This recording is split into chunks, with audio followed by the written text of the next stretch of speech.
What's up, Tech King? Stefan here from TechRight. Today I'm going to be doing the unboxing and first impressions on the new BLU R2 Plus 2019 edition. Stay tuned.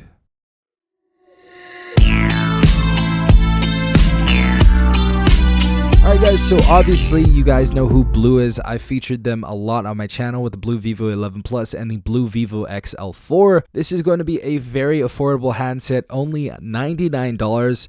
So if you guys do want to go ahead and pick this up, or you guys are interested in picking this up, you guys can go ahead and use the link in the description down below and the link in the first comment down below as well.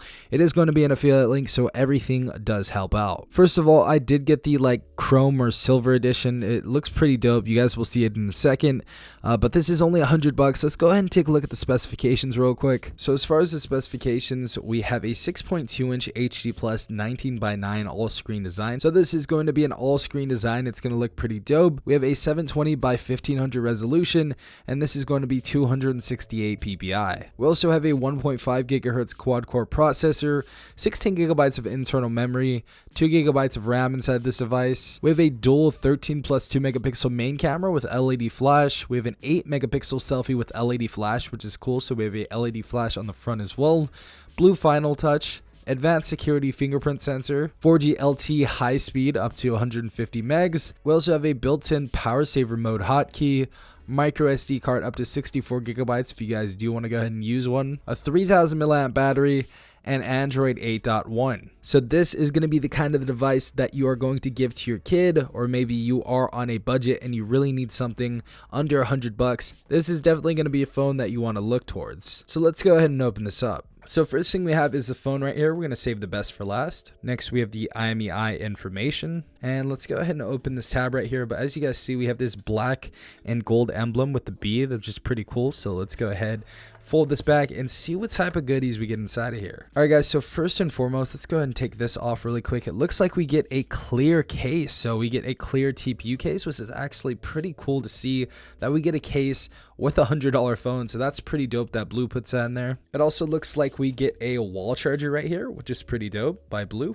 We also get our data cable right here, which is micro USB, sadly, but still a $100 phone, so still cool. We also get a BLU sticker for some BLU swag. We get our SIM ejector tool. We have our dual SIM installation guide, and we also have a multi-language quick guide for the R2 Plus, so that's pretty cool. Now the last thing I want to go ahead and unbox right here is the actual phone itself, and I'm really hyped about this phone.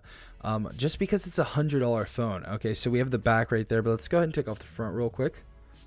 Boom, take that off. Go to the back as well, take this off. And there you go. This is probably one of the best backs I've seen on a phone in quite a while. Honestly, I like it better than the little Twilight thing we saw on the P20. This looks really dope. This chrome looks really dope. It's like a mirror pretty much. It's pretty dope. Yeah, let's go ahead and take a closer look. But first and foremost, we have a mirror looking back. You can call it chrome as well, but this is going to be made out of plastic. Still feels pretty premium in the hand actually, but plastic nonetheless. We also have our BLU logo right here. We have a BLU emblem at the bottom of the phone that looks pretty cool. We have our 16 plus 2 megapixel camera right here. We have our dual camera setup and LED flash right there. And we have a fingerprint sensor right above the BLU logo. Now, bottom of the phone, we are going to get a speaker right here. So hopefully this is a dual speaker setup, but it's probably not. One of them is probably going to be the noise canceling mic. Left side of the phone, we do have a hotkey right above the volume rocker. If we can go ahead and click that right now. If you click that, that's going to give you an accelerator and a power saving mode, so that's a pretty cool feature on this phone. Now I know this is pretty unorthodox, but we do have our micro USB port at the top of the phone, right across from our 3.5mm head jack. And right side of our phone looks like we have our SIM tray and a textured power button. Now also, while this is updating, I want to go ahead and try on this clear TPU case. And the reason why I like that we get a clear TPU case is we can show off that back, which is pretty cool. So we are going to get some sort of protection straight out of the box, but it works great. It has all the cutouts for the ports, so looking good, BLU. Alright guys, so straight out of the box, the screen is actually pretty crisp and clean. For 720p, it looks pretty decent. The screen size is also pretty big, and yeah, we can go ahead and swipe up to go ahead and get our applications. The other thing I wanted to take a look at was the software that we're running, and that is going to be Android 8.1 right here. So if you guys want to know, we do have Android Oreo on this device straight out of the box, which is actually pretty cool for a $99 phone. The other thing that I liked is we do get this hotkey on the left side of the phone, which we can go ahead and press. So if you guys do want to go ahead and release any sort of memory that you guys don't need, such as storage, you can go ahead and click accelerate. Cleans everything out for you, and as you guys see, it says at the bottom it cleaned that much storage out. But pretty cool stuff right there. So far though, I really like the screen size. The screen size is probably perfect for me, and the phone size is pretty perfect for me at 6.2 inches. Next thing I want to take a look at is the camera really quick though, so let's go ahead and use this camera. So as far as the camera goes, we do have our shutter button right there. We can go ahead and record videos as well.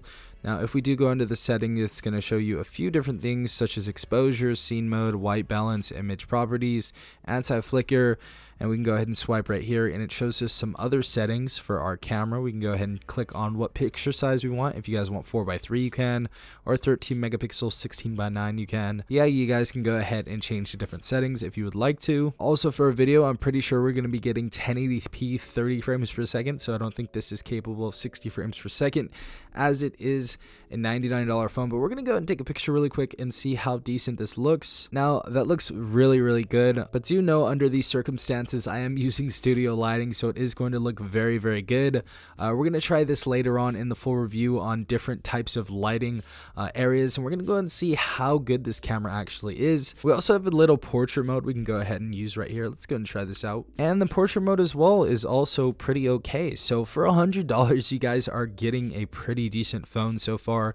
2 gigabytes of RAM, 16 gigabytes of internal storage. Obviously if you guys want to go ahead and expand that, we can do that with a 32 or 64 gigabyte SD card. So very awesome that we can go ahead and do that. Now, the last thing I wanted to do was go into YouTube, take a look at the screen quality and the speaker quality, because I'm very curious if we're going to get stereo speakers right here, or at least dual speakers at the bottom of the device. So obviously we're going to my favorite channel in the world, and that is TechRight. So let's go ahead and watch this video real quick. So as far as the screen looks pretty decent. Obviously goes up to 720p 60 frames per second at the highest setting.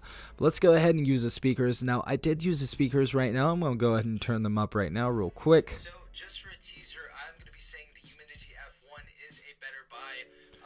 So as for the speakers, they are actually subpar. So they are pretty tinny. They are actually decently loud, but very tinny speaker on this phone. Don't expect anything amazing out of this device, but you can always put headphones in this device if you guys watch movies or different YouTube videos. But as for the speaker, super tinny. But definitely still love the fact that this is only $100, guys. This is pretty decent for $100 so far. $100 for a phone with all of these specifications is pretty decent, and we also can go ahead and use Metro, Cricket Wireless on this device, and many more carriers. But yeah, guys, I'm going to be doing my full review later on, so definitely, if you guys are not subscribed, definitely hit that subscribe button, as well as hitting the notification bell if you guys want to be notified every time I do upload a new video. Really like this device so far for 99 bucks. If you guys do want to check it out, click the link in the description down below. It's going to be an affiliate link. Really helps out the channel. This has been Stefan from TechRight. Peace out, Tech Gang.